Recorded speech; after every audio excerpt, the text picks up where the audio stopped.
अस्सलामुअलैकुम and very good morning. रागो लाहौर में आप सबको खुश आमदीद कहते हैं जनाब। एक नए दिन और एक नई सुबह और एक खूबसूरत सी, मैं तो कहूँगी खुशगवार सी सुबह के साथ मैं हूँ आपकी होस्ट मुनीबा आसिफ। मैं बिल्कुल ठीक ठाक हूँ, उम्मीद है और दुआ है कि आप लोग भी जहाँ कहीं होंगे ठीक ठाक होंगे। जनाब, प्रोग्राम का बाकायदा आगाज़ करने से पहले ना एक खूबसूरत सी बात भी शेयर करूँगी, लेकिन इस खूबसूरत से मौसम के हवाले से भी बात करना चाहूँगी। बाहर इस वक्त मौसम कितना ही हसीन हो चुका है, कितना ही खुशगवार हो चुका है। सबसे पहले तो आप लोग मुझे ये बताइए कि आपके इलाके में बारिश हो रही है या नहीं हो रही है, क्योंकि कल मैंने ये चीज़ देखी है कि जब मैं ऑफिस से निकली यहाँ पर इतनी बारिश हो रही थी और जैसे ही मैं कैंट के दरमियान में पहुंची, आधा रास्ता मैंने अबूर कर लिया था, तो मेरे घर तक का जो रास्ता सब बिल्कुल खुश्क था। वहाँ पर लग ही नहीं रहा था कि बारिश हुई है, बारिश ही नहीं बरसी है। और आज सुबह भी यही हाल था। जब मैं घर से निकली हूँ, रात को वहाँ पर बारिश हो रही थी, सुबह बारिश थम चुकी थी, लेकिन जैसे ही आधे रास्ते में पहुँची और इतनी शदीद बारिश हो रही थी कि लगी हुई रहा था कि जनाब हम कहीं और आ चुके हैं।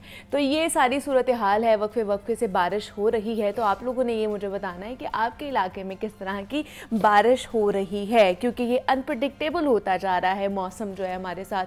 कभी शिद्दत इख्तियार कर जाता है तो कभी मूसलाधार बारिश होना शुरू हो जाती है। तो आज किस तरह की बारिश रिकॉर्ड की जाएगी, वक्फे वक्फे से होगी या मूसलाधार बारिश होगी, इस हवाले से भी आपको बताएंगे। लेकिन आगे बढ़ते हैं, कुछ एक खूबसूरत सी बात आपके साथ शेयर कर लेते हैं। वो ये है कि जनाब कुछ लोग ना मुस्बत रहते हैं अपनी ज़िंदगी में और उनके जो चेहरे होते हैं ना उस पर भी अक्सर मुस्कुराहट ही रहती है।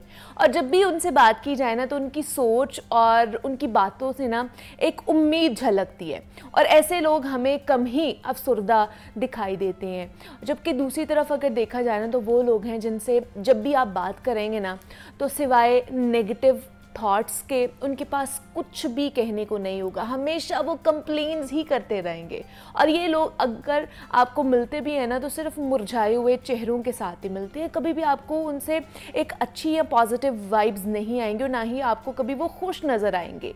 दरअसल ऐसा इसलिए होता है कि हम ना इस दुनिया में जिस चीज़ को ढूंढ रहे होते हैं वो भी हमारी तलाश में होती है। यानी अगर हम उम्मीद और खुशी ढूंढने निकलेंगे ना तो खुशगवार ज़िंदगी हमारा नसीब होगी। और अगर हम मायूसी की बातें करेंगे और हमेशा मायूसी की बातें ही करते रहेंगे ना तो हमेशा हम लोग ना खुश ही रहेंगे। क्योंकि एक किस्म का कह लें कि लॉ ऑफ अट्रैक्शन होता है, क्योंकि इस कायनात की बनावट भी इसी तरह है। इसीलिए हमें सिर्फ अच्छी चीज़ों के मुतालिक सोचना चाहिए और ये भी याद रखिए कि अल्लाह के मुतालिक भी हमें अच्छा गुमान रखना चाहिए, क्योंकि वो भी हमें हमारे गुमान के मुताबिक ही मिलता है। तो अगर हमारी सोच अच्छी होगी और अगर हम हमेशा पुरुम्मीद रहेंगे किसी भी चीज़ को लेकर, अपनी ज़िंदगी को लेकर, और हम अच्छा सोचेंगे, पॉजिटिव रहेंगे, तो मेरे ख्याल से हमारी ज़िंदगी हमेशा खुशगवार ही गुजरेगी। और बहुत से लोग हैं आपको इर्द गिर्द मिलेंगे भी कि वो हमेशा कंप्लेनिंग मोड में ही रहेंगे। हमेशा आप उनके साथ बैठ जाएंगे तो आपको कभी भी खुशी महसूस नहीं होगी। वो हमेशा अफसुर्दगी की एक जो हालत होती है ना, एक कैफियत के अंदर ही आपको मुब्तला नज़र आएंगे। वो यही कहेंगे कि हमारे साथ ये हो गया, हमारे साथ ये हो गया, कभी भी वो खुशी की बात नहीं करेंगे। तो ऐसे लोगों से थोड़ा सा ना डिस्टेंस मेंटेन करना चाहिए, क्योंकि उनके असरात ना फिर कहीं ना कहीं आपके अंदर भी आना शुरू हो जाते हैं। तो ठीक है, अफसुर्दा हो जाना चाहिए, कभी कभार ज़िंदगी में ऐसी सिचुएशन आ जाती है, लेकिन उस हालत को अपने ऊपर तारी कर लेना ठीक नहीं होता है। एक छोटी सी वो कह ले कि पार्ट होता है हमारी ज़िंदगी का कि अप्स एंड डाउन्स आते हैं, लेकिन वो ज़िंदगी नहीं होती है, वो सिर्फ एक ज़िंदगी का पार्ट है। उसको उसमें से निकलना भी ज़रूरी होता है। तो इसलिए आज इस तरह खुशगवार मौसम है, इस तरह खुशगवार मूड भी आपका होना चाहिए। अपने दिन को अच्छे तरीके से गुजारिएगा और जनाब इसी तरह ज़िंदगी में आगे बढ़ते जाइएगा। हम भी अपने प्रोग्राम में आगे बढ़ते हैं। जनाब अब कुछ बात कर लेते हैं महंगाई के हवाले से, क्योंकि पाकिस्तान में महंगाई की शरह दिन ब दिन बढ़ती ही जा रही है और इस वक्त पाकिस्तान महंगाई की शरह के एतबार से एशिया में 29.4% के साथ चौथे नंबर पर है। और रिपोर्ट में ये भी बताया जा रहा है कि पाकिस्तान ने मई के महीने में महंगाई के अपने सारे रिकॉर्ड तोड़ दिए और पिछले माह पाकिस्तान में महंगाई की रिकॉर्ड शरह 38% देखी गई है, और जिसके बाद पाकिस्तान अब पूरी दुनिया में महंगाई की रेटिंग लिस्ट पर छठे नंबर पर आता है। और पाकिस्तान इस वक्त देखा जाए तो श्रीलंका के बाद महंगा तरीन मुल्क बन चुका है। दूसरी जानिब अगर मज़दूर तबके के हवाले से देखा जाए तो उनकी तनख्वाह में इजाफा करने का जो वो ऐलान किया गया था, जब बिल मंजूर हुआ था, और 35,000 करने का ऐलान किया गया था, और लेकिन अभी तक उन्हें 35,000 से कम ही तनख्वाहें दी जा रही है। तो इतनी कम तनख्वाह में आप देख लें कि घर का बजट चलाना कितना मुश्किल काम है। जो लोग तनख्वाह पर गुजारा कर रहे होंगे वो अपने घर के अखराजात कैसे मैनेज कर रहे होंगे। अगर माहाना बिजली का बिल ही 10,000 आ जाए तो बाकी के अखराजात का बोझ कैसे उठाया जाएगा, किस तरह पूरा करेंगे। पेट्रोल के अलग पैसे लगते हैं, बच्चों की फ़ीस जो देनी होती है, घर की ग्रॉसरी जो रोज़ाना की बुनियाद पर राशन घर में आना है, आखिर एक मज़दूर बंदा उसको कैसे मैनेज करेगा। इसके अलावा सेहत पे कोई तवज्जो नहीं दी जाती है क्योंकि फिर पैसे ही नहीं बचते हैं। तो सेहत भी ख़राब, पैसा भी नहीं है, बच्चे की तालीम भी उस तरह हम उनको बुनियादी जो सहूलतें नहीं दे पा रहे हैं, तो हम बाकी किस तरह मैनेज कर पाएंगे, आप ये अंदाज़ा लगा सकते हैं। तो आज हम इन्फ्लेशन रेट पर, महंगाई के हवाले से बात करेंगे कि क्या इसमें कमी वाक़ई होगी। अभी तक जो सारे रिकॉर्ड हैं महंगाई के वो टूट चुके हैं, तो मज़ीद क्या पॉलिसी बनाई जा रही है, क्या इस तरह के इनिशिएटिव्स लिए जाएंगे जिससे महंगाई का जो ग्राफ है वो थोड़ा सा नीचे आ सके और एक आम आदमी जो है ना वो सुख का सांस ले। तो इस हवाले से अब्दुल कादिर, नुमाइंदा लाहौर न्यूज़ इन स्टूडियोज़ में हमारे साथ मौजूद हैं, उनको वेलकम कहते हैं। अब्दुल कादिर, आपको खुशामदीद कहती हूँ, कैसे हैं आप? अब्दुल कादिर, महंगाई के शरह और जिस तरह मैं बात करी थी कि मई के महीने में और देखा जाए तो जून के महीने में सारे रिकॉर्ड तोड़ दिए हैं, और मतलब मैं तो ये कहूँगी कि पाकिस्तान मेरे ख्याल से अब सस्ता तरीन मुल्क हो गया है बहुत ज़्यादा दुनिया का। ये हमारे हुक्मरान कहते हैं, हम नहीं कह रहे हैं, ना ही रिपोर्ट्स कह रही हैं।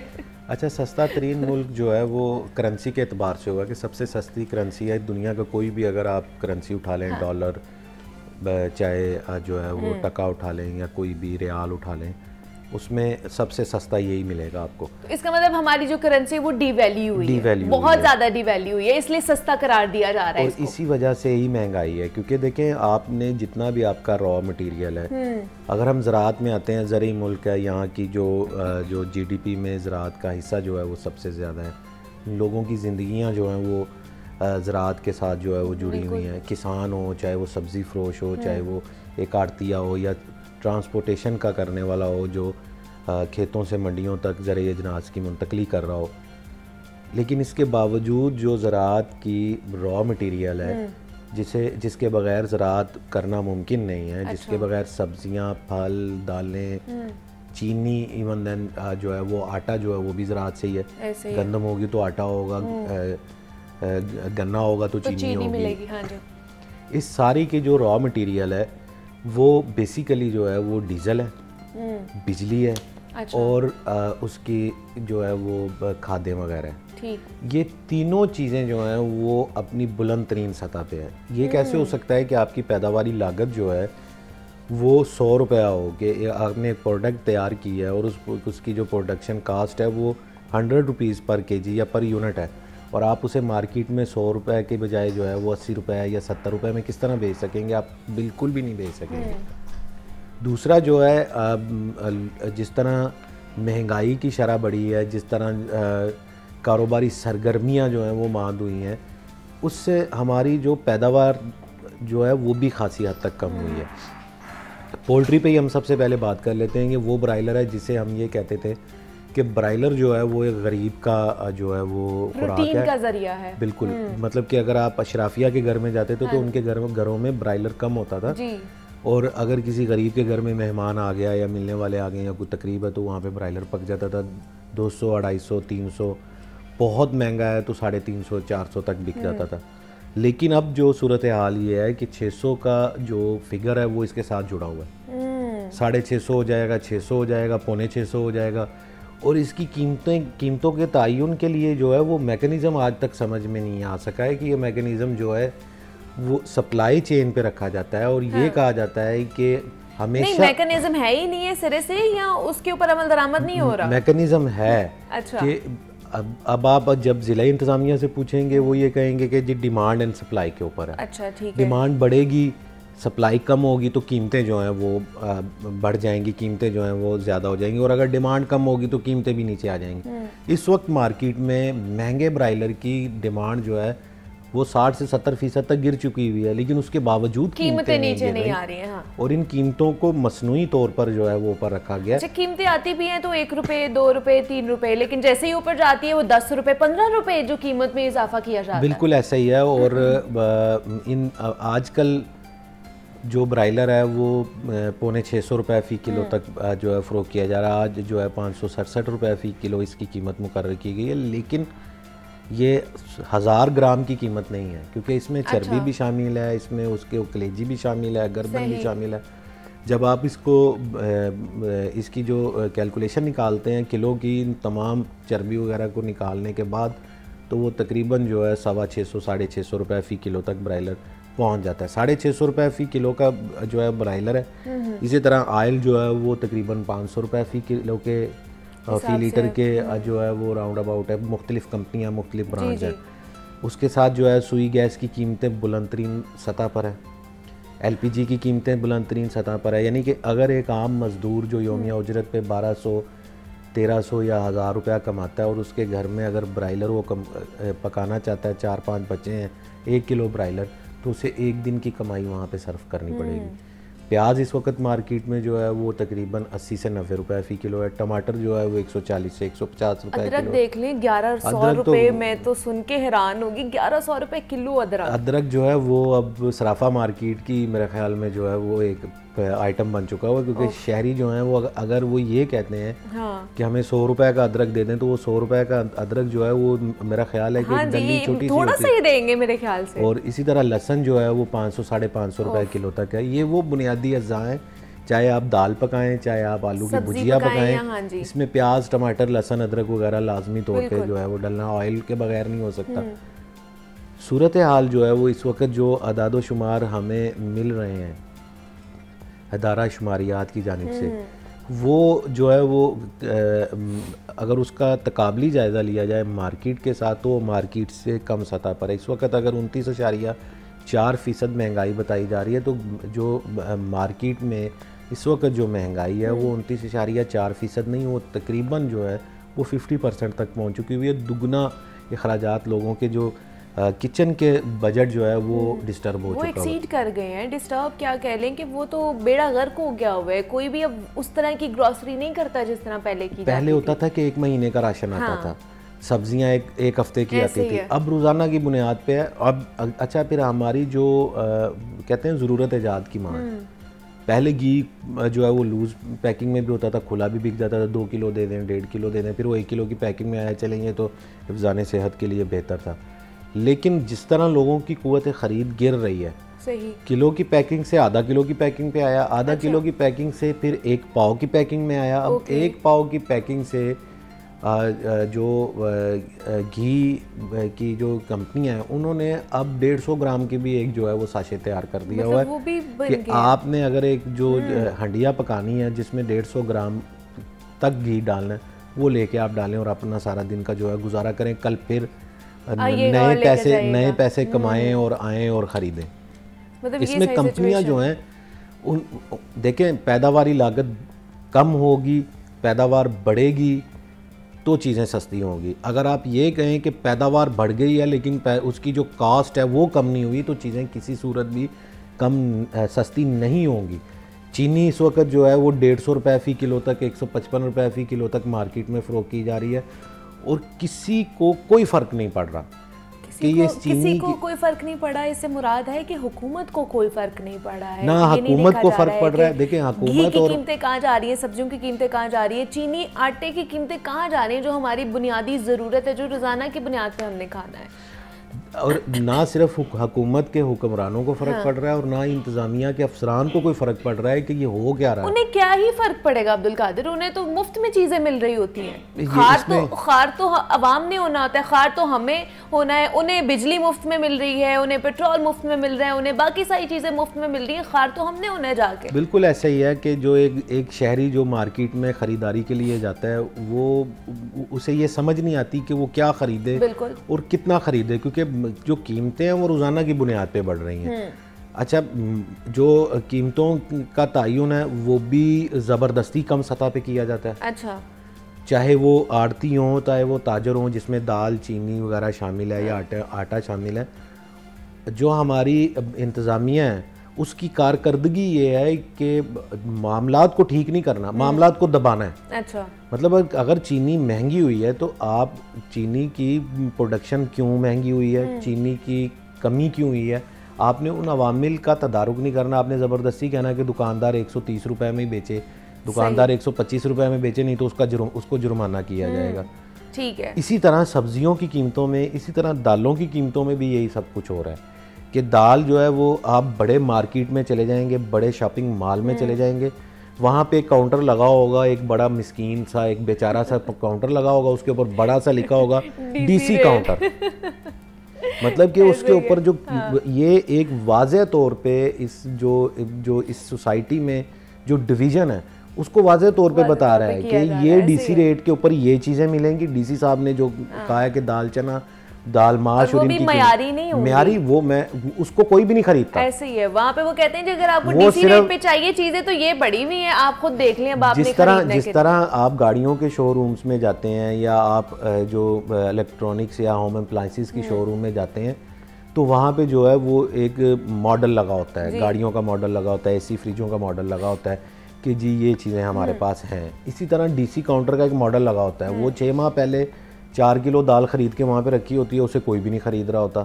दाल माश भी इसी तरह, बेसन भी इसी तरह, और जो क्वालिटी की बेहतर है, हर शख्स की ये कोशिश होती है कि मुझे जो मेरी खुराक है वो क्वालिटी में अच्छी हो, मेरी दाल अच्छी हो, मेरी सब्जियाँ अच्छी हो, हर चीज़ अच्छी हो, उसकी क्वालिटी, उसका दर्जा जो है वो बेहतर हो, तो उसकी कीमत कुछ और होगी। ये क्यों कुछ और है? आज तक इसके ऊपर किसी ने नहीं किया। आप अकबरी मंडी में चले जाएं, वहाँ पे रेट जो है वो कोई डिप्टी कमिश्नर को मानने को तैयार नहीं है कि डिप्टी कमिश्नर भी कोई होता है, और डिप्टी कमिश्नर जो है उनको भी ठीक है जी, नहीं मान रहा ना माने, हमने रेट लिस्ट जारी कर दी और गरीब दुकानदारों को हमने जुर्माने करना शुरू कर दिए। मुझे ये बताइएगा कि आप जो 50,000, 5,000, 10,000 रुपये जुर्माना करते हैं महंगाई या ओवर चार्जिंग के ऊपर, वो कहाँ से निकलते हैं? फिर आवाम से निकलने हैं, ओवर चार्जिंग करके आवाम से निकालने हैं, फिर वो आवाम से ही निकलते हैं। जब तक सिस्टम को ठीक नहीं किया जाएगा, सप्लाई चेन को बेहतर नहीं किया जाएगा, जब तक जो पैदावार है उसे नहीं बढ़ाया जाएगा और उसकी लागत को कम नहीं किया जाएगा, महंगाई कंट्रोल में नहीं आएगी। डीज़ल जो है वो 250 रुपये फ़ी लीटर तक है, उसकी वजह से किराए जो हैं वो बढ़ चुके हुए हैं, बिजली जो है वो महंगी है। कोई आप किसान से पूछे हैं कि आप आलू क्यों नहीं जो है वो सस्ता कर रहे, वो कहेगा मैं तो सस्ता देता हूँ, आप तक महंगा पहुँचता है। अब दरमियान में कहाँ पे महंगा हो रहा है ये सबको पता है। सही, आड़ती कर रहा है, मिडल मैन कर रहा है, दुकानदार कर रहा है, ये सबको पता है। महंगाई जब भी किसी सोसाइटी में महंगाई जो है वो एक बुनियाद पे बढ़ती है, उसके बाद सब चीज़ें महंगी हो जाती हैं। और महंगाई सिर्फ हमारे और जो मिडिल क्लास लोग हैं ना उनके लिए, अमीरों के लिए ये महंगाई कुछ भी नहीं है। अमीरों के लिए तो ज़्यादा से ज़्यादा यही है ना कि साहब जी वो जनरेटर का डीजल ख़त्म हो गया तो वो कहेगा भरवा लें। वो साहब जी वो 15,000 का है, पिछले महीने तो 12,000 का था, अब 15,000 का। वो साहब जी डीजल महंगा, अच्छा चलो यार ये क्या हो रहा है, ठीक है कोई बात नहीं, ये उनके लिए ये परेशान कुन मरहला होता है उनके लिए, होता है। अब इस वक्त सूरत हाल ये है कि ये बिलों के दिन है, यानी कि इसको बिलों के दिन कहते हैं कि बिजली के बिल जो हैं वो 22-23 के बाद जो है वो आना शुरू हो जाते हैं। अब जिसको बिजली का बिल आ रहा है ना, उसको एक समझ लें कि वो उसका एक गिरफ्तारी नोटिस ही आ रहा है उसे। वो या तो किस्तें करवाने पे लगा हुआ है, या किस्तें भी नहीं हो रही हैं, अब किस्तों वाला मामला भी खत्म हो या वो अपना जो बिल है उसे पकड़ के अपने मीटर की रीडिंग देख रहा है कि यार एक यूनिट में मैच करूं। लेकिन सबसे ज्यादा अब्दुल कादिर आपको पता है कि ये वाली जो सारी सिचुएशन चली, इसमें एक जो मजदूर तबका है, ये जो तनख्वाहदार तबका है वो मुतासर हो रहा है कि तनख्वाह उनकी बढ़ नहीं रही है, महंगाई की जो रेशो है वो बढ़ती जा रही है, जिसकी 40,000 कोई आज से 4 साल पहले भी थी, आज भी वही है। किराए घर के वो महंगे हो गए हैं जनाब, जो बिजली के बिल हैं वो बेतहाशा आना शुरू हो गए हैं, इतने ज़्यादा आते हैं कि बंदा सर पकड़ के बैठ जाता है कि हो क्या रहा है हमारे साथ। इसका मैं आपको बताता हूँ कि अगर 2022 में महंगाई की शरह जो है वो 12% थी, तो इसका मतलब है कि आपको जो 100 रुपया रोज़ाना मिल रहा था, उसमें से 12 रुपए कट रहे हैं, बिल्कुल ऐसे ही। अगर आज जो है वो 36% है तो इसका मतलब है कि उसमें से 36 रुपए जो है वो निकल रहे हैं। 36 रुपए निकल के आपको 64 रुपए मिल रहे हैं, और उसमें ही आपने खर्चा करना है, उसमें आपने बच्चों की फीसें भी देनी है, अपनी सेहत का ख्याल भी रखना है, घर के बिल भी देने हैं, मकान का किराया भी देना है, हर चीज उस 64 रुपए में आपने मैनेज करनी है। ये आप अंदाजा लगा लें। बिल्कुल। इसमें अच्छा, फिर जो आप कह रहे हैं ना कि इनकम बढ़ नहीं रही, इनकम वहीं पे है। महंगाई की शरह जिस तरीके से और जिस रफ्तार से बढ़ी है, इससे इनकम ना तो वहाँ पे स्टे की हुई है ना बढ़ी है, सही, बल्कि ये कम हुई है। आपके जो आपकी कुव्वत खरीद है, वो जब सुकड़ती है तो आपकी इनकम, उसी को कुव्वत खरीद को ही कहते हैं। और कुव्वत खरीद इस वक्त लोगों की ये है कि लोग जो हैं वो इंतहाई परेशान को ना। फिर आटे और चीनी के ऊपर देखें कि मार्केट में इस वक्त जो आटा है वो तकरीबन 1500 रुपए का पौड़ा है, जो थैला है 10 किलो का, और चीनी जो है वो 150 रुपए है। अगर आपने सस्ती चीनी और सस्ता आटा लेना है तो आपको यूटिलिटी स्टोर जाना पड़ेगा, और वहाँ पे भी आपको माशाल्लाह से कोई तो अच्छी क्वालिटी की चीज़ मिलनी नहीं है। वहाँ पे आपको 3rd क्लास क्वालिटी की चीज़ मिलेगी और आपको कहेंगे कि ये आपका सस्ता मिल रहा है। तो ऐसा ये सारी सिचुएशन चल रही है। अब्दुल कादिर हमारे साथ मौजूद थे, अपडेट कर रहे थे हमें जो है इन्फ्लेशन रेट पे हम बात की है। अब्दुल कादिर, बहुत शुक्रिया आपके वक्त का। और जनाब, जिस तरह ये महंगाई की जो रेशो है बढ़ती जा रही है, बिजली के बिल हैं इतने ज़्यादा आते जा रहे हैं, और बिजली अब तो सोने पे सुहागा ये कर दिया है कि जनाब आपने रेडियो सुनना है या नहीं सुनना, उसके 15 रुपए आपने ज़रूर देने ही हैं। जो आपके आबाओ अजदाद से सुनते थे ना रेडियो, उसकी फीस अब आपने अदा करनी है। इसी नोट पे एक छोटी सी ब्रेक लेते हैं, मिलते हैं इस ब्रेक के बाद।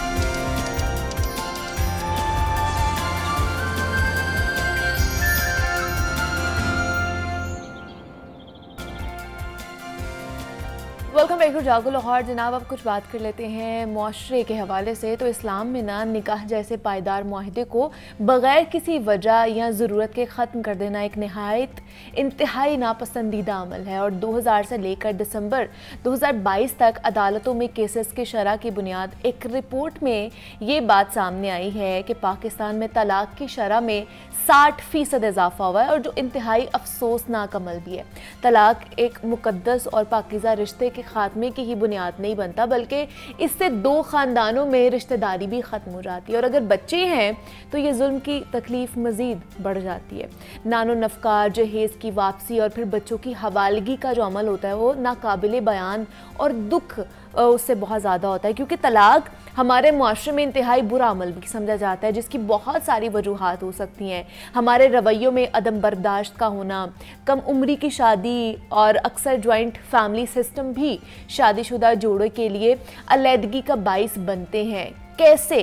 क्योंकि ये आगे चलकर डिस्कस भी हमने करना है, और इसके साथ साथ जो दीगर वजूहात हैं कि जिसमें पसंद की शादी का ना होना, औरत की समाजी या फिर मुआशी आज़ादी का महदूद हो जाना, फिर मिसमैच जो कपल्स होते हैं वो मिसमैच ख़ानदानों में रिश्ते हो जाना भी तलाक की एक बहुत बड़ी वजह बनते हैं। तो हमारे यहाँ अक्सर ये बहस होती है कि हमारे मुआशरे में ना बढ़ती तलाक की शरह में टीवी ड्रामास की बहुत बड़ी जिम्मेदारी है, या उनका इम्पैक्ट बहुत ज़्यादा होता है हमारी यूथ पर, हमारे जो जोड़े होते हैं उनके ऊपर। तो आज हम इसकी वजूहात जानेंगे कि जनाब ये जो तलाक की रेशो है, जो खुला की रेशो है, क्यों बढ़ती जा रही है, इसके पीछे वजूहात क्या होती हैं। कि शादी से पहले तो बहुत ज़्यादा वादे किए जाते हैं लड़के की तरफ से भी, लड़की की तरफ से भी, कि हम साथ निभाएंगे, हम चांद तारे तोड़ के ले आएंगे, लेकिन फिर शादी के बाद वो चांद तारे कहाँ रह जाते हैं। क्या ऐसी वजूहात होती है कि जनाब एट द एंड हमें अपनी राहें जुदा करनी पड़ जाती हैं। तो इस पर हम पूरा प्रोसीजर जानने की कोशिश करेंगे, नानो नफ़के के बारे में, चाइल्ड कस्टडी के हवाले से भी जानेंगे। एडवोकेट मोहम्मद तलहा मुश्ताक हमारे साथ मौजूद हैं इन स्टूडियोज़ में, तो उनसे बात करेंगे। तलहा, आपको वेलकम कहती हूँ जागो लाहौर में। कैसे हैं आप? अस्सलाम वालेकुम जी, ठीक ठाक। वालेकुम अस्सलाम। तलहा, डाइवोर्स रेट या फिर जो खुला के केसेस हैं बहुत ज़्यादा बढ़ते जा रहे हैं, क्या वजूहात है इसके पीछे, क्या जो रूट कॉजेज़ हैं वो सामने आती हैं? इसमें रिसेंटली जो हम देख रहे हैं, डेफिनेटली कोर्ट्स के अंदर भी बहुत ज़्यादा केसेस की शरह बढ़ रही है। As far as divorce is concern, maintenance के सूट्स बहुत ज़्यादा फाइल हो रहे हैं, चाइल्ड कस्टडी के सूट्स बहुत ज़्यादा फाइल हो रहे हैं। तो there are different reasons. First of all, हमारे माशरे में फोर्स्ड मैरिजेस का कॉन्सेप्ट काफ़ी ज़्यादा है, तो वो भी हम देखते हैं कि that is one of the main reasons कि आपकी पहले ज़बरदस्ती शादी कर दी जाती है, जो कि शरई तौर पर भी गलत है, और उसके बाद आपकी इजाज़त की बगैर की शादी के बाद वो रिज़ल्ट करता है ओवर द टाइम जो कपल है उसके अंदर प्रॉब्लम्स आती हैं और डाइवोर्स की तरफ बहुत से केसेस जाते हैं। उसके साथ साथ सोशो इकोनॉमिक बैकग्राउंड जो हमारी सोसाइटी का है, that also plays a very vital role. जब आप औरत को मेंटेनेंस नहीं देते, जब आप उसको घर में खर्चा नहीं देते, तो इस्लाम भी कहता है कि 2 साल तक अगर एक शौहर खर्चा नहीं दे रहा तो उसके पास ये हक है कि वो डाइवोर्स फाइल कर सके। अच्छा जी, तो ये सबसे ज़्यादा ये जो फाइनेंशियल प्रॉब्लम्स की वजह से डाइवोर्स जो रेट बढ़ती जा रही है, ये ज़्यादा मेन जो है रीज़न होता है? डेफिनेटली इसमें और भी बहुत सी रीजन है। जिस तरह पाकिस्तान में फैमिली सिस्टम जो है उसमें काफ़ी टाइटली नेट फैमिलीज हमारी हैं, तो उसको वो प्रॉब्लम भी बीच में आती है जब इंटरफेरेंस बहुत ज़्यादा हो जाती है, और फिर अगेन फाइनेंशियल इश्यूज, और definitely there are certain other issues as well, जिसमें हेल्थ कंडीशंस आ जाती हैं, इस तरह की चीज़ें। ये सारे फैक्टर्स बनते हैं किसी भी मुआशरे में डाइवोर्स रेट हाई करने के लिए। लेकिन जिस तरह आपने कहा कि ये बहुत ज़्यादा वजह एक सामने आती है कि ख़र्चा नहीं दिया जाता है हस्बैंड की तरफ से बीवी को, तो हमारे यहाँ पे तो ये देखा गया है कि ख़र्चा घर के जो काम काज है उसके लिए दिया जाता है, पॉकेट मनी नहीं मेरे ख्याल से एज कि मैंने जो देखा है कि वो नहीं दी जाती है, तो वो उसकी वजह से भी ज़्यादा प्रॉब्लम्स होती हैं। ये जो घर का खर्चा होता है, हमारे यहाँ पर मर्दों का तो ये कॉन्सेप्ट है ना कि घर का खर्चा दिया तो ये खर्चा ही कॉन्सेप्ट है और यही माना जाए खर्चा। नहीं, इसमें ये बड़ा इंपॉर्टेंट है कि घर का खर्चा और जो औरत को अलहदा से खर्चा देना है, they are very different things. ठीक है। तो अगर आप इस्लामिक तौर पे भी देखें और मुआशरती तौर पे भी देखें, तो औरत का अलहदा से मर्द को उसको खर्चा देना उस पर वाजिब है। ठीक है। तो ये हम बहुत सी प्रॉब्लम्स देखते हैं कोर्ट में, जब हमारे पास ऐसी ख़वातीन आती हैं जिनकी इस्तदा ये होती है कि हमें बहुत टाइम से 2 साल हो गए, 3 साल हो गए, हमें खर्चा नहीं दिया जा रहा, तो definitely that becomes one of the biggest reasons जिसकी वजह से औरतें फिर डाइवोर्स की तरफ चीज़ें आती हैं। और खुला के, अच्छा खुला के केसेस में मुझे पूछना है, बहुत से लोग हैं जिसमें फिर जहेज़ का मामला भी आ जाता है और भी सारी चीज़ें आ जाती हैं, तो ये किस तरह फ़ाइल किया जाता है और प्रोसीजर क्या होता है सारा, कितनी देर में ये जो सारे तलाक के यहाँ पे खुला के जो केसेस होते हैं इनको निपटाना होता है? अच्छा, इसमें इम्पॉर्टेंट चीज़ ये है पहले तो इन दोनों चीज़ों में डिफ्रेंशिएट करना कि तलाक एक सेपरेट चीज है, और खुला एक सेपरेट चीज है। तलाक को डील हमारे मुस्लिम फैमिली लॉ ऑर्डिनेंस 1961 करता है। अच्छा। और तलाक का जो यूनिलैटरल राइट है वो हस्बैंड के पास होता है, वो किसी भी टाइम पे तलाक दे सकता है। वेयरएज औरत को तलाक लेने के लिए कोर्ट्स का दरवाजा खटखटाना पड़ता है। अच्छा, अब इसमें अगेन एक इम्पॉर्टेंट चीज ये है कि हमारा जो निकाह नामा होता है उसमें कॉलम होता है जिसमें औरत को डेलीगेटेड राइट मर्द दे सकता है तलाक का। अच्छा। जो कि अनफॉर्चुनेटली नहीं दिया जाता, उसको पहले ही काट दिया जाता है। वो काजी साहब की तरफ से पहले ही 19वें शिक जो है वो कटी भी होती है। एग्जैक्टली। तो एक तो ये जब वो डेलीगेटेड राइट औरत को हम नहीं देते तो उसके पास जो एक ऑप्शन बचती है वो खुला है, जिसको dissolution of marriage act 1939 Pakistan में डील करता है। उसके लिए औरत को कोर्ट जाना पड़ता है, पिटीशन फाइल करनी पड़ती है खुला के लिए, और उसमें रीजंस बतानी पड़ती हैं कि किन रीजंस की बुनियाद पे आप खुला लेना चाह रहे हैं। अच्छा। उसमें फिर जो हस्बैंड है उसको नोटिस होता है, कोर्ट बुलाती है, उनसे रीजंस पूछती है कि क्या जो आपकी वाइफ हैं जो रीजंस बता रही हैं आर दे वैलिड, अगर हैं तो क्यों हैं और कैसे हैं। और कोर्ट की पहली कोशिश यही होती है कि किसी ना किसी तरीके से इनका पैचअप हो जाए। अच्छा। और ये डाइवोर्स की तरफ या खुला की तरफ ना जाएं। अगेन खुला अगर एक औरत लेती है तो वो बहुत से राइट्स फॉरगो भी करती है। ओके, जैसे कि उसे अपना हक महर जो निकाह के टाइम पे उसे मिलता है उसे वापस करना पड़ता है। अच्छा। उसके साथ साथ जो मेंटेनेंस अगर हम देखते हैं, एक औरत जिसको तलाक मिले और दूसरी तरफ वो औरत जिसने खुला लिया हो, तो दोनों के मेंटेनेंस में कोर्ट्स बहुत ज्यादा डिफरेंशिएट कर देती है। ओके। आपको कम मेंटेनेंस दी जाती है खुला में, और उसके साथ साथ ये एक लंबा प्रोसीजर है कोर्ट का खुला वाला। खुला आपको कम से कम पाकिस्तानी जुडिशियल सिस्टम में 7 से 8 महीने लग जाते हैं। अच्छा। खुला लेने के लिए। जी। लेकिन मतलब इसका एस्टिमेटेड टाइम हमारे आइन में कितना लिखा हुआ है कि जल्द से जल्द कितना कर लेंगे? तो हमारी कह लें कि अदालतों पे डिपेंड करते हैं ना कि वो 6 से 7 महीने इस पे लगा देते हैं, लेकिन हमें आइन में क्या बताया गया है? आइन में तो देखें स्पेसिफिकली खुला के लिए नहीं, जितने भी हमारे ट्रायल्स हैं आइन तो गारंटी करती है कि right of fair trial her civilian का राइट है, और राइट ऑफ फेयर ट्रायल में सबसे इंपॉर्टेंट चीज टाइम आ जाती है। कि आपका टाइमली ट्रायल कंक्लूड हुआ जाए। और इसीलिए हम देखते हैं कि बहुत प्रॉब्लम औरतों को स्पेशली खुला के केसेस में आती है, क्योंकि एक तो ये आजकल के दौर में बहुत एक्सपेंसिव काम हो गया है। आपने लॉयर भी हायर करना है, आपने सारी चीजें प्रोड्यूस करनी है, और फिर आपका वक्त बहुत लगता है, आप बार बार कोर्ट्स के चक्कर लगाते हैं, तो that is again a very hectic. हमने खुला का जो चक्कर है ये बहुत मुश्किल बना दिया है अपनी खवातीन के लिए। तो डेफिनेटली ये चीज़ें हैं, ये फैक्टर्स हैं जो औरतों को प्रॉब्लम्स डेफिनेटली उनकी ऐड होती हैं एज पर एज खुला। अच्छा, ये जो सालसी काउंसल्स बनाए जाते हैं तलहाब, ये कितना अहम किरदार अदा करते हैं और क्या पैचअप कराने के हवाले से कोई उनकी तरफ से कोई पॉलिसी या कोई ऐसी जो इकदाम उठाए जाते हैं? जी, जो सालसी काउंसिल है बेसिकली ये जो यूसी के चेयरमैन, हमारे यूनियन काउंसिल के चेयरमैन होते हैं, अच्छा। उनका काम होता है कि वो एक सालसी आर्बिट्रेशन काउंसिल बनाएं जिसमें दोनों फ्रीकैन को बुलाया जाए, जिसमें हस्बैंड भी आता है, वाइफ भी आती है, और उनकी कोशिश ये होती है कि इनकी सालसी करवा दी जाए और हम डाइवोर्स तक ना बात लेकर जाएं या हम डाइवोर्स की एक्चुअलाइजेशन ना करवाएं। अब इसमें जब हम डाइवोर्स का पहला नोटिस भेजते हैं, जब एक हस्बैंड अपनी वाइफ को पहला नोटिस डाइवोर्स का भेजता है, उसमें 90 डेज तक वो डाइवोर्स एक्चुअलाइज नहीं होती। अच्छा। तो 90 डेज तक जो यूनियन काउंसिल के चेयरमैन हैं वो आर्बिट्रेशन काउंसिल बना के, उनकी कोशिश ये होती है कि दोनों पार्टीज को हर महीने में एक बार बुलाया जाए और इनकी आर्बिट्रेशन करवाई जाए। ओके।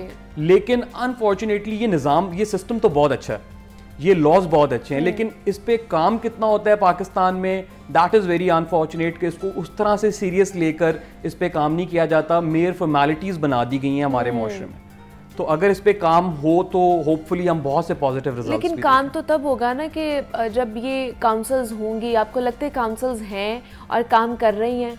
वो एग्जैक्टली जैसे मैंने आपको बात की कि ऑन पेपर तो हमारे पास ये काउंसिल्स बनती हैं क्योंकि ये फॉर्मेलिटी होती है। आप देखें, अगर किसी ने डाइवोर्स फाइल करनी हो तो वो एक वकील हायर करके बड़ा सिंपल सा प्रोसीजर, उसको वकील साहब कहते हैं कि आप बस परेशान ना हो, 90 डेज में आपकी जो डाइवोर्स सर्टिफिकेट है वो आपके पास पहुंच जाए।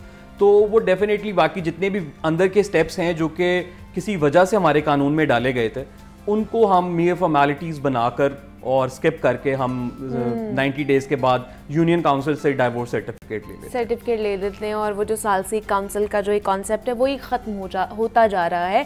अच्छा, दूसरा जो मेंटेनेंस है जिसके हवाले से आपने बात की कि दोनों में डिफरेंट होती है, तलाक में और जो खुला के केसेस हैं, इसके हवाले से बताइए कितना, अगर तलाक में है तो कितना उन्हें दिया जा सकता है, खुला में है तो कितने पैसे दिए जा सकते हैं, और दूसरा जो बच्चे की कस्टडी के हवाले से भी थोड़ा सा हमें गाइड करते हैं। जी बिल्कुल, इसमें मेंटेनेंस जो है वो कोर्ट ने एक तो एलोकेट करनी होती है। कोर्ट डिसाइड करता है कि कितनी मेंटेनेंस आपको, देखें जो 90 डेज इद्दत का पीरियड होता है तलाक के बाद एक औरत के लिए, उस इद्दत की मेंटेनेंस देनी होती है औरत को हस्बैंड ने। ओके। तो जब खुला के अंदर हम मेंटेनेंस देखते हैं तो कोर्ट्स का रुझान थोड़ा सा स्ट्रिक्ट होता है और वो मेंटेनेंस, अगर एक बिजनेसमैन है जो बहुत वेल टू डू है तो उसकी मेंटेनेंस ज्यादा मुकर्रर की जाएगी।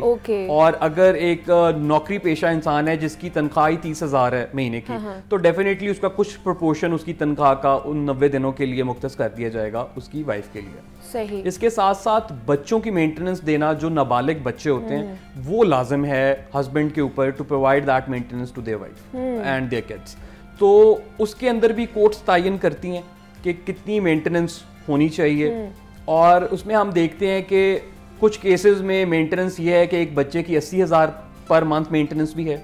अच्छा, जो कि हर साल के बाद 10% बढ़ जाती है। ओके। कुछ केसेस में हम देखते हैं कि 10,000 तक भी मेंटेनेंस है। It depends on the social status and the economic background of the husband. तो और जहां तक बात कस्टडी की आपने की, तो इसमें कोई शक नहीं है कि जब बच्चे टेंडर एज के होते हैं तो कोर्ट्स की हमेशा कोशिश ये होती है कि बच्चे को माँ के साथ रखा जाए, और हम मेजॉरिटी केसेस में देखते हैं कि कस्टडी जो बच्चे की है वो माँ को दी जाती है। लेकिन अगर आपकी नाबालिग बेटी है और माँ दूसरी शादी कर लेती है तो फिर उस बेटी की कस्टडी बाप को दे दी जाती है। अब इसकी वजह यह है जी कि इस्लामिक तौर पे एक नामहरम के साथ किसी बेटी का रहना बिल्कुल मुनासिब नहीं है। ठीक है। तो जो दूसरा हस्बैंड होगा उनकी माँ के साथ जिसकी शादी हुई है, तो वो बेटी के लिए एक नामहरम होगा। बिल्कुल। तो इसलिए फिर वो दादा दादी और बाप के पास उस कस्टडी को शिफ्ट कर दिया जाता है। अच्छा, और दूसरा ये भी बता दें कि ये जो नानो नफका है ये कब तक दिया जाएगा बच्चों के हवाले से? ये जब तक बच्चे अपनी मैच्योरिटी की एज को ना पहुंच जाएं तब तक आपको ये, और इसमें एक इम्पॉर्टेंट चीज़ जो लोग शायद स्किप करते हैं कि हर साल ये मेंटेनेंस बढ़ती है। आइदर कोर्ट तायन कर देगी कि 10% हर साल इंक्रीज होगा या 5% इंक्रीज होगा। ठीक है। तो वो क्योंकि इन्फ्लेशन की वजह से और वो बढ़ती है। और अगर हस्बैंड ना दे मेंटेनेंस तो क्या उसके खिलाफ कार्रवाई हो सकती है? 110%। किस तरह की कार्रवाई हो सकती है? वो क्रिमिनल कार्रवाई फिर उसके खिलाफ होती है और वो उस वजह से जेल भी जा सकते हैं। ओह जी, ठीक है। मतलब अगर आपका जो हस्बैंड है तो अगर आपको मेंटेनेंस नहीं दे रहा है बच्चों की आपकी, तो आप उसके खिलाफ भी केस फाइल कर सकते हैं और उसके खिलाफ भी कार्रवाई हो सकती है। तो जनाब ये मुख्तलिफ जो वजूहात थी जिस पर हमने बात की है कि तलाक की रेशो या खुला की रेशो क्यों बढ़ती जा रही है और इसका क्या प्रोसीजर होता है। एडवोकेट मोहम्मद तलहा मुश्ताक हमारे साथ मौजूद थे। तलहा, बहुत शुक्रिया आपके वक्त का कि आप यहाँ पर आए और इस इम्पॉर्टेंट टॉपिक के ऊपर हमारे साथ डिस्कशन की है। और यहाँ पर एक छोटी सी ब्रेक लेते हैं, मिलते हैं इस ब्रेक के बाद।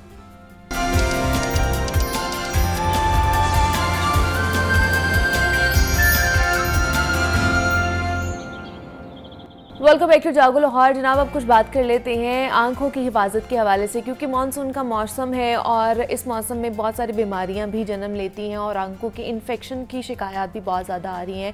दूसरी तरफ देखें तो डायबिटीज़ का शिकार बहुत से लोग होते जा रहे हैं। उसकी वजह से डायबिटीज़ हमारी आंखों में क्या क्या असरात डालती है उस हवाले से बात करेंगे।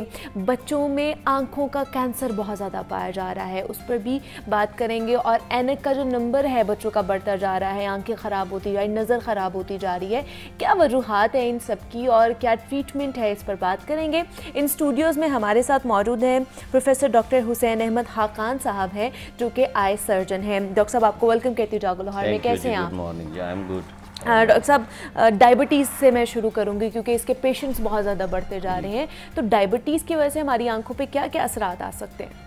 अच्छा, डायबिटीज़ के अगर ओवरऑल आप देखें तो मरीज़ों का तनासब तादाद बहुत ज़्यादा बढ़ती जा रही है पाकिस्तान में। आप देखें कि हर घर में जो भी 40 से अबव है और इवन 40 से लेस में भी 1 या 2 अफराद को डायबिटीज़ हो रही है। पहले तो समझने की बात यह है कि शुगर की इस हाई तनासब में होने की वजह क्या है हमारी पॉपुलेशन में। तो उसमें सबसे इम्पोर्टेंट वजह है हमारा लाइफस्टाइल और हमारी dietary habits. Dietary habit mean खाने की आदत और लाइफस्टाइल ज़िंदगी गुजारने का तरीका।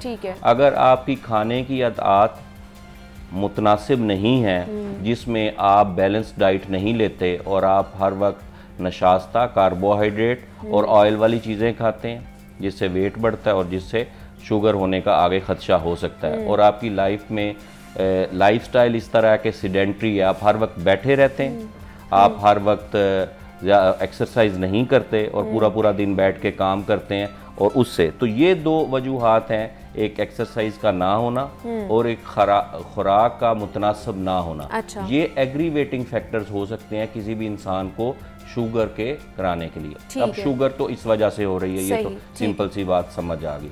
अब दूसरी बात यह है कि शुगर तो हो गई, शुगर का जो सबसे बड़ा हमारी सोसाइटी में अलमिया है वो ये है कि ये एक वाहिद बीमारी है जिसकी कोई तकलीफ नहीं होती। हर बीमारी की सर में दर्द है या जिस्म में दर्द है या कहीं गर्दन में दर्द है, कहीं दर्द होता है। ये वाहिद बीमारी जिसकी तकलीफ नहीं है।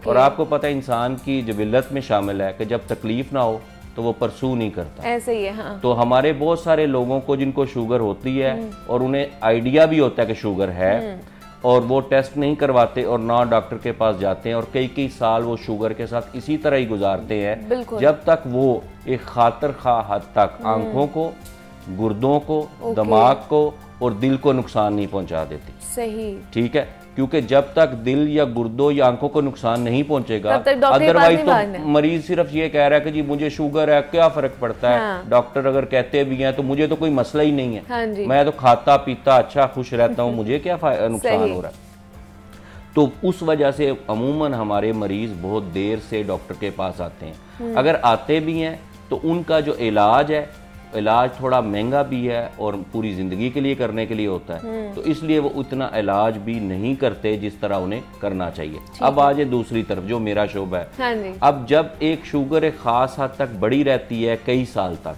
तो आंखों के पर्दे पे शुगर के असरात आना शुरू हो जाते हैं। ठीक है। वो क्या होते हैं, मरीज़ की बिनाई कम होना शुरू हो जाती है और आँख के पर्दे पे सोज आना शुरू हो जाती है और उस सोज के साथ साथ आँख के पर्दे पे एब नॉर्मल खून की नालियाँ बनती हैं।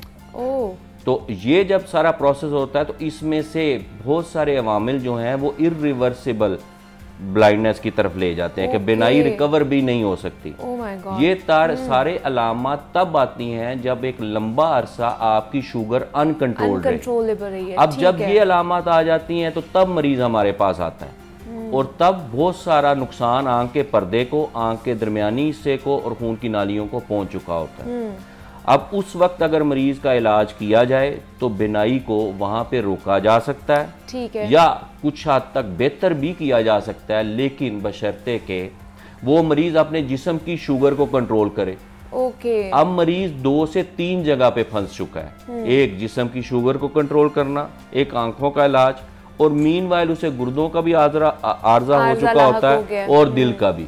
तो मरीज तब इस मुश्किल में होता है कि मैं क्या करूं, मैं किधर जाऊं। तो तब उसके लिए मुश्किल इसलिए हो जाती है कि वो एक काम करे, एक इलाज करवाए, दूसरा करवाए, तीसरा करवाए, और सारे इलाज का अखराजात और उनकी जो ऑब्वियसली आपको बॉदरेशन तो होती है ना, आपने एक डॉक्टर से जाना है, दूसरे से मिलना है, तीसरे से जाना है, तो मरीज के लिए वो बड़ी मुश्किल स्टेज आ जाती है। इसलिए मेरा पैगाम ये है कि जिस बंदे को शुगर होने का खदशा है या शक भी है, वो अपने डॉक्टर के पास उसी दिन जाए। शुरू में इलाज आसान है, शुरू में इलाज कर लेने से और इलाज से अपनी शुगर को कंट्रोल कर लेने से आप कम से कम 20-25 साल आंखों के आर्जे, दिल के आर्जे, गुर्दों के आर्जे से बच सकते हैं। तो खुदारा शुगर को इग्नोर ना करें। ये सिर्फ एक बीमारी नहीं है जिसको आप समझते हो कि ये आपको तकलीफ नहीं पहुंचा रही, ये अंदर अंदर से आपके जिस्म के 4-5 इम्पॉर्टेंट जो अज़ा हैं, ऑर्गन्स हैं, उनको ख़त्म कर रही है, और वो ख़त्म भी इस तरह करती है कि उसका बाद में वापसी चांसेस नहीं है। और अगर आपकी आंखों पे असरात होना शुरू हो गए हैं और ये रिवर्सिबल प्रोसेस है कि दोबारा से आपकी जो बिनाई है वो वापस नहीं लाई जा सकती है। दूसरा डॉक्टर साहब, जिसमें मैंने बात की है कि बच्चों में आंखों का कैंसर बहुत ज़्यादा बढ़ता जा रहा है, केसेस सामने आ रहे हैं, क्या है आंखों का कैंसर, इसकी वजूहात क्या हो सकती है? आंखों के कैंसर को जो मेडिकल की जुबान है उसमें हम रेटिनोब्लास्टोमा कहते हैं। अच्छा। या आंख के पर्दा बसारत, रेटिना जो आंख का पर्दा है, उसका कैंसर होता है। ये अमूमन बच्चों में 3 साल की उम्र से पहले होता है, लेकिन ये 3 साल की उम्र के बाद भी हो सकता है। अमूमन केस रिपोर्ट जो होते हैं वो 3 से 8 साल की उम्र में इससे कम है और 8 से ज़्यादा उम्र में उससे कम है, लेकिन ज़्यादा पैदाइश से 3 साल की उम्र तक ये कैंसर होता है। इस कैंसर के साथ मसाइल ये है कि एक तो बच्चों में है, बड़े के साथ कोई मसला हो वो बता सकता है। दूसरा, इसकी तशखीस किसी आम इंसान को आंख के बाहर देख के नहीं हो सकती, ये आंख के अंदर पलता है। आंख अगर इस तरह, तो आंख के पर्दा यहाँ पे है, आप यहाँ से देख रहे, तो वो आंख के अंदर से उगता है, समझ, तो उसका पता नहीं चलता। हमारे मुल्क में कोई ऐसा निज़ाम भी नहीं है कि जो बच्चा पैदा हो उसकी सालाना कोई स्क्रीनिंग हो, उसके चेकअप हो तो तब भी पता चले। तो वो कैंसर जब पैदा होने के बाद किसी भी लम्हे, साल में, 6 महीने में, इवन पैदाइश के वक्त भी हो सकता है किसी को वो होता है, तो उसकी तशखीस हमेशा ही देर से होती है। ये इवन बहुत एडवांस मुल्कों में भी तशखीस में देर हो सकती है, क्योंकि ये कैंसर पलते ऐसा टाइम लेता है कि इसकी अलामत आते तक कैंसर काफ़ी हद तक अमूमन एक आंख में बढ़ चुका होता है। तो इवन फर्स्ट वर्ल्ड कंट्रीज में भी इसकी प्रेजेंटेशन समटाइम्स लेट होती है। तो इसकी कोई साइंस एंड सिम्टम्स हो सकते हैं कि ब्लरनेस हो जाए या कुछ ऐसा हो जाए? आप बिल्कुल ठीक कह रही। साइंस एंड सिम्टम्स हैं उन माओं के लिए जो बड़ी विजिलेंट है, जिनके पास टाइम है, जो अपने सोशल मीडिया से टाइम निकाल के अपने बच्चों के साथ टाइम स्पेंड करती हैं। इसका बड़ा इजी सा साइन है, मेरे पास लोग आके कहते हैं डॉक्टर साहब मैंने अपनी बेटी को उठाया और मैं उसकी तरफ आंखों से देख रही थी तो मुझे लगा जैसे उसकी आंख में कुछ तारा चमकता नजर आ रहा है। अच्छा। ये सिंपल सा एक साइन, और ये बड़ी अर्ली साइन है। ये जब अभी ट्यूमर बहुत छोटा होता है ये साइन तब आ चुका होता है। तो मैं ये उन मरीजों के, किसी ने कहा कि डॉक्टर साहब मैं अपने बच्चे की तरफ देख रहा था तो आंख के काले हिस्से में ना मुझे ऐसे नजर आया जैसे बिल्ली की तरह आंख सुर्ख होती है। तो माओ ने ये साइन पिक की है। तो मैं इनको इस जबान में इसलिए बोल रहा हूँ ताकि आम लोगों को भी अगर अपने बच्चों में इस तरह का नजर आए कि आपको बच्चे की आंख के काले हिस्से में कोई सफेद सा निशान नजर आए, या इस तरह नजर आए जिस तरह कैट आई होती है, या आंख टेढ़ी हो, आंख टेढ़ी हो, बच्चा सीधा देख रहा हो लेकिन आंख अंदर की तरफ या बाहर की तरफ टेढ़ी हो, तो आप फौरन किसी माहिर डॉक्टर के पास रजू करें। इशू ये है कि अलमिया ये है कि बहुत सारा मुआयना होता है और उस मुआयने में भी हम ये निकालते हैं कि नहीं जी आप ड्रॉप्स डाल लें। इस बच्चे का प्रॉपर बेहोश करके पुतली फैला के आँख के पर्दे का मुआयना करना बहुत ज़रूरी है इस कैंसर को डायग्नोज करने के लिए। अगर आप इस तरह नहीं करेंगे तो 100 में से 50 बच्चों का कैंसर मिस हो जाएगा। अगर आप ये कहेंगे कि मैं बैठा टॉर्च से या किसी चीज़ से देख के कर लूँ तो ऐसा मुमकिन नहीं है। और फिर क्या है कि इसका इलाज नो डाउट तवील है, लेकिन वक्त पे जो पेशेंट आ जाता है जिसकी तशखीस हो जाती है उसके इलाज में अगर अर्ली आ जाए तो बिनाई भी बच जाती है, अगर लेट हो जाए तो बिनाई नहीं बचती, कम से कम आंख बच जाती है, अगर उससे भी लेट हो जाए तो कम से कम जान बच सकती है, क्योंकि ये कैंसर से जान भी जा सकती है। अच्छा, तो इसलिए इसकी आम पब्लिक को थोड़ी सी तशहीर और पता होना चाहिए कि ये कैंसर क्या है और इसके लिए आपको किस तरह रिपोर्ट करना चाहिए और किस तरह मतलब ये थोड़े से साइंस एंड सिम्टम्स हैं और बड़े कॉमन भी हो सकते हैं अगर आप इसको एड्रेस करें और अगर आप विजिलेंट हो कि अगर आप इसको देखेंगे तो ये आपको पता भी चल जाएगा। तो ये आज बड़ी खास इंपॉर्टेंट चीज़ें थी कि डायबिटीज़ की वजह से आंखों पर आपके क्या असरात हो सकते हैं और बच्चों में जो आंखों का कैंसर फैलता जा रहा है उसकी क्या वजूहात हो सकती हैं, क्या ट्रीटमेंट हो सकते हैं। प्रोफेसर डॉक्टर हुसैन अहमद खाकान साहब हमारे साथ मौजूद है। डॉक्टर साहब बहुत शुक्रिया कि कम वक्त में हमने बहुत ज़्यादा चीज़ें जो है वो डिस्कस कर ली हैं, आपका आने का बहुत शुक्रिया। और यहाँ पे एक छोटी सी ब्रेक लेते हैं, आपने कहीं नहीं जाना, मिलते हैं इस ब्रेक के बाद।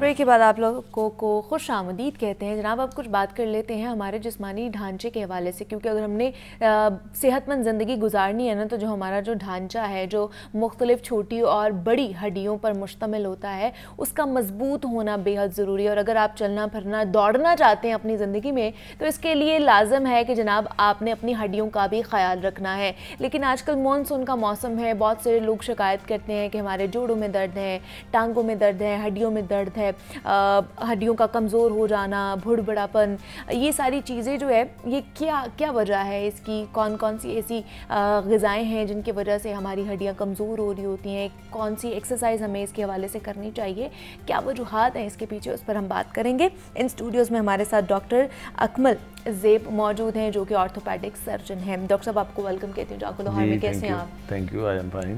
डॉक्टर साहब इस मौसम में भी पहले तो कहा जाता था कि सर्दियाँ आती थी तो हड्डियों के मसले शुरू हो जाते थे, दर्दें निकलना शुरू हो जाती थी। अब तो मानसून के मौसम में भी कमर दर्द, शोल्डर में दर्द, हड्डियों में दर्द बहुत ज़्यादा होना शुरू हो गई है, इसकी क्या वजह है? देखें, bones are part of body, जिस तरह जिस्म के दूसरे अज़ा हैं उसी तरह बोन्स भी जानदार अज़ा में शामिल हैं। तो जिस तरह दूसरे अज़ा को तकलीफ़ होती है बोन्स को भी तकलीफ़ होती है। मसला ये है कि हमारी पॉपुलेशन में हम अपनी बॉडी का, बोन्स का उस तरह से ख्याल नहीं रखा जाता जो बॉडी की रिक्वायरमेंट होती है। अच्छा। हमारी डाइट, हमारे मिनरल्स, हमारे विटामिन्स उस तरह से प्योर नहीं है, हम उस तरह से खुराक नहीं लेते, हम एक्सरसाइज नहीं करते। हमारी पॉपुलेशन में ओबेसिटी बहुत ज़्यादा है, बॉडी ओवरवेट है, जिसकी वजह से सारा वेट, सारा प्रेशर, सारा बर्डन हमारी बोन्स पे आ रहा होता है। इन रिजल्ट बोन पेन्स और जॉइंट पेन्स और ये सारे मसाइल शुरू हो जाते हैं। अच्छा, ज़्यादा कॉमन जो आजकल है ना वो है कमर दर्द, बहुत ज़्यादा है कि लोअर बैक में बहुत दर्द होती है, अपर बैक में बहुत ज़्यादा दर्द होती है, इसकी क्या वजह है? हमारा पोस्चर गलत है, हमारी क्या वजह है? वो मैंने आपको सबसे पहले बताया कि एक तो लोग ओवरवेट हैं।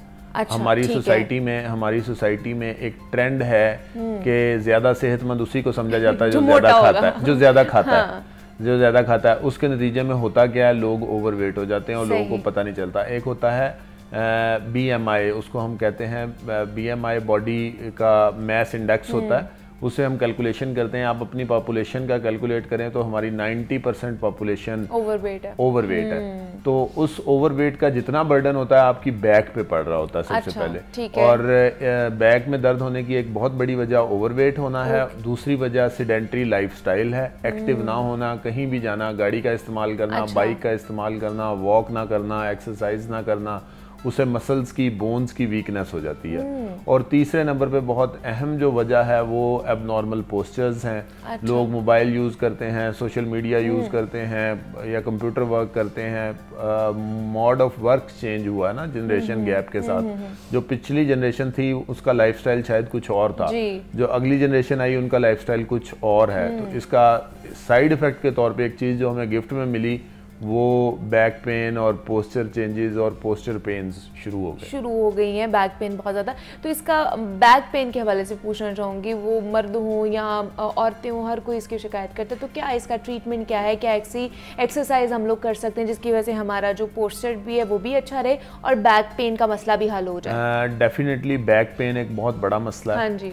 जब हम ऑर्थोपेडिक्स की ओपीडी करते हैं तो हमारे मोर देन 50% पेशेंट सिर्फ बैक पेन के होते हैं और बाकी 50% पेशेंट्स पूरी बॉडी के होते हैं। तो इससे ये साबित होता है कि बैक पेन बहुत ज़्यादा कॉमन है। अब इसमें हमने आगे चलना है कि बैक पेन का इलाज किस तरह से किया जा सकता है। बैक पेन्स कई तरह की होती हैं। कुछ बैक पेन्स ऐसी होती हैं जो दर्द कमर से शुरू होकर नीचे टांगों में जा रहा होता है, आपकी टांगें सुन्न हो रही होती हैं, ठीक है, वो कुछ और तरफ बीमारी का इशारा करती हैं। और वो पेन जो सिर्फ बैक पेन है, यंग पेशेंट है, कोई ना कोई वेट लिफ्टिंग की हिस्ट्री है या कोई एबनॉर्मल पोस्चर की हिस्ट्री है, आमतौर पे होता ये है कि उस कंडीशन में आपके मसल्स पुल हो जाते हैं बैक के। जब कोई नौजवान बंदा एबनॉर्मल पोस्चर में बैठा रहा और उसको बैक पेन शुरू हो गई, या उसने कोई वज़न उठाया और उसको बैक पेन शुरू हो गई, तो ये डायरेक्ट इंडिकेशन है कि कहीं ना कहीं कोई मसल, बैक के मसल्स पुल हुए हैं और उन्होंने पूरी स्पाइन के ऊपर प्रेशर डालना शुरू कर दिया, जिसके नतीजे में स्पाइन में पेन निकल आई है। दूसरी वजह जो हो सकती है बहुत ज़्यादा, वो थोड़े से मिड एज में जाके वो प्रॉब्लम आता है। आमतौर पे डिस्क स्लिप होना,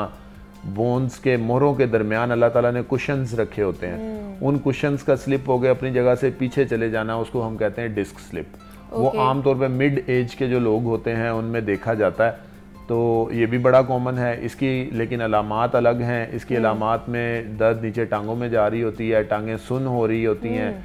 उसकी अलामात के तौर पे जब मरीज़ प्रेजेंट करता है, हम उसकी अलामात पूछते हैं। उसका इलाज थोड़ा सा मुश्किल है, थोड़ा सा मुख्तलिफ है, उसमें हमें MRI करवाना पड़ता है, टेस्ट करवाने पड़ते हैं, फिर हम डायग्नोसिस करते हैं। लेकिन वो पेन जो सिर्फ मसल के पुल होने की वजह से है या मस्कुलर पेन है, उसको हम ऑन एग्जामिनेशन डायग्नोज कर लेते हैं और उसका इलाज दवाइयों से या फिजियोथेरेपी से बासानी मुमकिन है, उसके इलाज मुमकिन हो जाता है। लेकिन जो घर में हैं, जो इस वक्त आपको देख रहे होंगे, उनके लिए क्या कहेंगे कि वो इस टाइम क्या एक्सरसाइज कर सकते हैं? उनके लिए एक बहुत ज़रूरी एडवाइस है, आजकल सोशल मीडिया सब लोग यूज़ करते हैं। जब आप गूगल पे लिखेंगे कोर स्ट्रेंथनिंग एक्सरसाइजेज, तो उसमें आमतौर पे कमर के मसल्स की स्ट्रेंथनिंग एक्सरसाइजेज की आपको छोटे छोटे क्लिप्स या वीडियोस या बेशुमार चीज़ें मिल जाती हैं। इसमें हम कभी एक इंटरेक्टिव सेशन भी कर सकते हैं कि वो कौन सी एक्सरसाइज हैं जो आपके मसल्स, बैक मसल्स को इम्प्रूव करती हैं। तो वो एक्सरसाइजेज आपके बैक मसल्स को, जो हमारी मोरों के दोनों तरफ में मसल्स आ रहे होते हैं नीचे, उनको मजबूत कर देती हैं। जब मसल्स आपके मजबूत हो जाते हैं तो आपकी बॉडी की पावर ऑटोमेटिकली बढ़ जाती है, बिल्ड बढ़ जाता है, फटीग होने के चांसेस कम हो जाते हैं, पुल होने के चांसेस कम हो जाते हैं। तो ऑटोमेटिकली वो पेन जो होती है वो पीछे रह जाती है और आप आगे निकल जाते हैं। अच्छा, जैसे आपने बात की है कि हमने अपनी हड्डी को मजबूत किस तरह करना है, एक तो ग़िज़ाओं की वजह से भी हम कर सकते हैं, दूसरा ये बड़ा एक कॉमन सुनने में आता है कि जो मर्द हजरात हैं अगर वो जिम जाएंगे तो उनकी हड्डियाँ मजबूत हो जाएंगी। वाकई ऐसा होता है कि नहीं, या कमज़ोर हो जाती हैं? नहीं, ये एक डिबेटेबल टॉपिक है। इसको हम सादा लफ्ज़ों में करें तो हड्डियों की ग्रोथ की जो उम्र होती है वो पैदाइश से लेके तकरीबन कोई 25 ईयर्स तक होती है। हाँ जी। ये वो पीरियड है जिसमें हड्डी ने डेवलप होना है जी। ये वो पीरियड है जिसमें हड्डी ने मजबूत होना है। अगर इस पीरियड के दरमियान हड्डी डेवलप नहीं होती या बोन्स अपनी मैक्सिमम स्ट्रेंथ गेन नहीं कर पाती तो उसके बाद ज़िंदगी में कभी वो अपनी मैक्सिमम स्ट्रेंथ गेन नहीं कर पाएंगी। यही वजह है कि बच्चों को अच्छी खुराक का देना, अच्छी डाइट का देना, बच्चों में विटामिन्स, मल्टीविटामिन्स, प्रोटीन्स, कार्बोहाइड्रेट्स का ख्याल रखना बहुत ज़रूरी है। अगर आप एक बच्चा है वो बड़ा हो रहा है, वो प्रॉपर डाइट लेता है तो उसकी बोन्स ऑटोमेटिकली 25 ईयर्स तक मैक्सिमम स्ट्रेंथ गेन कर लेंगी। लेकिन एक बच्चा जो बचपन से मेल न्यूरिश है, वो डाइट नहीं लेता, उसको डाइट उस तरह से मिल नहीं पाती या वो केयरलेस हैं उसके मदर और फादर, तो उसका नुकसान ये होता है कि उसकी बोन्स मैक्सिमम स्ट्रेंथ अटेन नहीं कर पाती। जब बोन्स मैक्सिमम स्ट्रेंथ अटेन नहीं करती तो एक बंदा जिसने 40 साल या 50 साल की उम्र पे उसकी बोन्स की तोड़फोड़ शुरू होनी है, उसकी तोड़फोड़ 35 या 40 पे शुरू हो जाती है। तो ये जो जिम वाला कॉन्सेप्ट है, जिम वाला कॉन्सेप्ट, जिम का जो मेन फायदा है, जिम का जो मेन वर्कआउट है वो मसल्स पे होता है। जब मसल्स स्ट्रॉन्ग होते हैं तो बोन्स के ऊपर वजन कम पड़ता है। ओके। जब मसल्स अपना वेट उठाने की ताकत खुद रखते हैं तो बोन्स के ऊपर प्रेशर कम आता है। तो जिम में जाने से, एक्सरसाइज करने से, मसल्स के मजबूत होने से होता ये है कि आपकी बोन्स को हेल्प मिलती है, बोन्स ओवर बर्डन नहीं होती, ओवर प्रेशर नहीं होती। अगर आप प्रॉपर तरीके से विद ट्रेनर जिम करें तो अच्छा, लास्ट पे ना मैं फौरन से इसका जवाब भी लेना चाहूँगी। बहुत सुनने में ये आता है कि जो ट्रेडमिल होती है जो जिम में यूज़ करते हैं उसकी वजह से आपके जो घुटने हैं वो रह जाते हैं या कमज़ोर हो जाते हैं, वाकई ऐसा है? नहीं, बिल्कुल भी ऐसा नहीं है। किसी भी चीज़ का ओवर यूज़ जो होता है वो डेंजरस होता है। Use with in limits always helpful. ठीक है, हमें करना ये है, ये नहीं हो सकता कि हम एक ही दिन जिम में जाएं और एक ही दिन ट्रेडमिल पे जाके 2.5 घंटे या 2 घंटे ट्रेडमिल चला दें और हम ये सोचें कि हमारे घुटने मजबूत हो जाएंगे। ऐसे नहीं होता। आपको एक रूटीन के तहत चलना है। आपको पहले अपनी स्टेमिना बिल्डिंग करनी है, अपनी बोन्स की, अपने मसल्स की स्टेमिना बिल्डिंग करनी है। उसके बाद साइकिलिंग जितनी हेल्पफुल नीज़ के लिए है, इतनी कोई एक्सरसाइज नीज़ के लिए हेल्पफुल नहीं है, बशर्त ये कि आप उसको प्रॉपर रूटीन, प्रॉपर टाइम और प्रॉपर ड्यूरेशन के साथ करें। ये नहीं हो सकता कि आप एक ही दिन में जाके 2 घंटे की साइकिलिंग कर लें और सोचें मेरे घुटने मजबूत हो जाएंगे। ठीक है जी।